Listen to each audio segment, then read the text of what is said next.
Hello friends, welcome back to my YouTube channel Inside Organon. In today's video, we will be discussing explanation of aphorism number 11.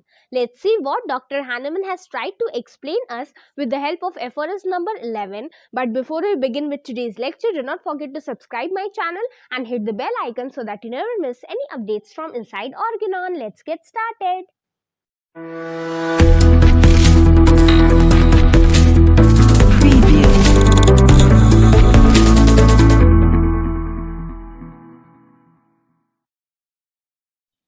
When a person falls ill, it is only this spiritual, self-acting, automatic vital force everywhere present in his organism that is primarily deranged by the dynamic influence upon it of a morbific agent inimical to life. It is only the vital force.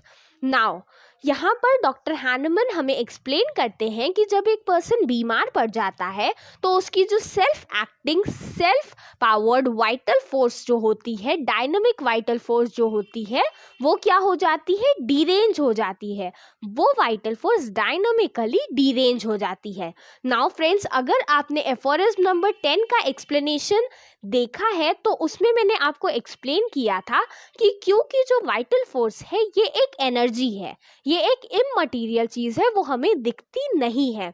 तो vital force जब energy है, dynamic है, तो उसको जो मॉर्बिफिक agent, that means रोग पैदा करने वाला जो एजेंट है, वो भी डायनामिक होना चाहिए.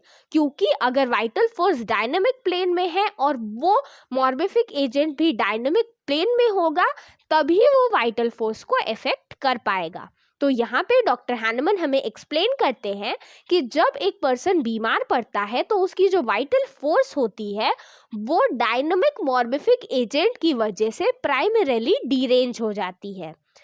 It is only the vital force deranged to such an abnormal state that can furnish the organism with its disagreeable sensation and incline it to the irregular processes which we call disease.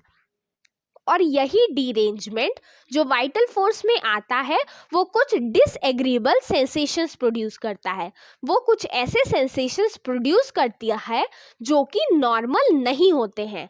अब कुछ अब normal sensations अगर vital force produce कर रही है तो उसके बाद क्या होता है, यही जो डिसएग्रीबल सेंसेशंस होते हैं वो कुछ इर्रेगुलर प्रोसेसेस कराते हैं, हमसे परफॉर्म कराते हैं इर्रेगुलर फंक्शंस. और वही चीज़, यही जो फंक्शंस होते हैं, ये कुछ सिम्टम्स के फॉर्म में अपीयर होते हैं और हम इन्हें डिजीज कहते हैं.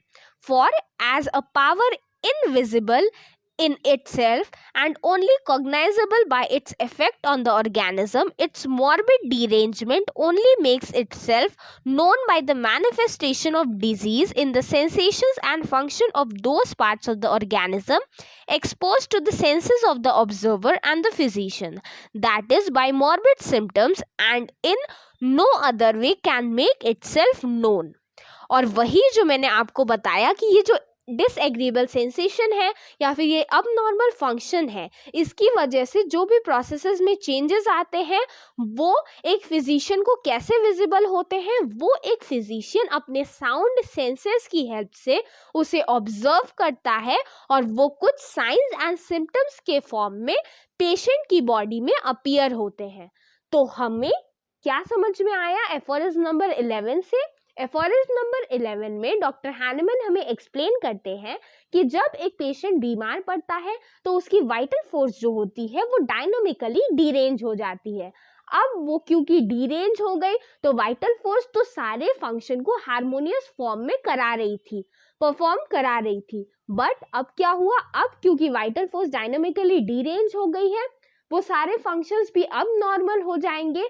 इरेगुलर फंक्शंस और सेंसेशन, डिसएग्रीबल सेंसेशंस प्रोड्यूस होने लगेंगे, जिसकी वजह से क्या होगा, जिसकी वजह से हमारी बॉडी की जो इंटरनल डीरेंजमेंट है वो आउटवर्डली मैनिफेस्ट होगी in the form of certain science and symptoms, जिसको हम डिजीज कहते हैं.